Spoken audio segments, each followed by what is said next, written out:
কেমন আছে? আশা করি সবাই ভালো আছে এবং সুস্থ আছে। তো মিত্র ব্লগস তোমাদের অনেক অনেক স্বাগত। অনেক ভালো আছে। একটা নতুন ব্লগ নিয়ে চলে এসে অনেকক্ষণ এসে ঘরের টুকটাক কাজগুলো করে নিলাম, বাসনগুলো মেজে নিলাম। শরীরটা প্রচণ্ড খারাপ লাগছে এবং প্রচণ্ড মাথা ব্যথা হচ্ছে, তো অনেকটা ওষুধ খেয়ে গেছি।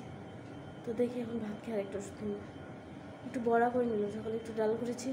সকালে বলবো না, আজকে প্রচণ্ড লেট হয়ে গেছে ঘুম থেকে উঠতে, বুঝতেই পারিনি যে এতটা বেলা হয়ে গেছে। বাবানও খেয়ে গেল না স্কুলে, মনটা সেখানে খুব খারাপ লাগছে। তো এখন বাবান ভাবলো একটু বড়া করে রেখে ছেলেটা এসে খেতে পারবে।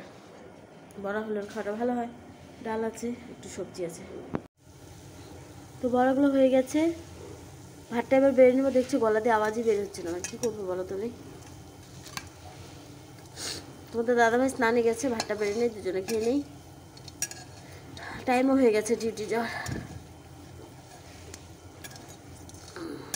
তো চলো ভাতটা বেড়ে নেই, আর কথা বাড়াই না, পরে কথা হবে। আবার এখন রাখছি। হ্যালো বন্ধুরা, তো চা তো খাওয়া হয়ে গেছে। চাটা আজকে তোমাদের দাদাভাই করে খাইয়েছি। ডিউটি থেকে এসে শুধু জামা কাপড়গুলো উঠিয়ে নিয়ে এসে শুয়ে পড়েছিলাম। শরীরটা খুব খারাপ গো, গলা দেখে গেছে, বসে গেছে। আর রান্নাটাও ওই করলো, রান্নাটা কমপ্লিট হয়ে গেছে, এখন খেতে ডাকছে। তো কী রান্না করলো তোমাদের দাদাভাই সেটি তোমাদের সাথে শেয়ার করে ভাতটা বেড়ে নেই। চলো,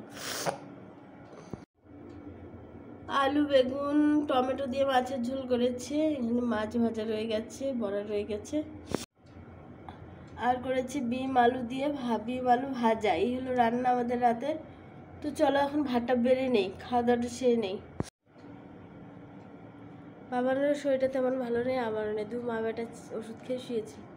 তো চলো এখন ভাতটা খেয়ে নেই, খেতে তো হবে বলো, না খেলে থাকতে পারবো না। চলো খাওয়া দাওয়া সেরে নেই, পরে কথা হচ্ছে। আবার হ্যালো ফ্রেন্ড, সবাইকে গুড নাইট বলবো। সবাই ভালো থেকো, সুস্থ থেকে, সাবধানে থেকো। কালকে আশা করবো আরেকটা নতুন ব্লগ নিয়ে চলে আসবো। জানি না কী হবে, শরীরটা তো ঠিক নেই, আর প্রচণ্ড ঠান্ডা লাগছে। Good night, tata.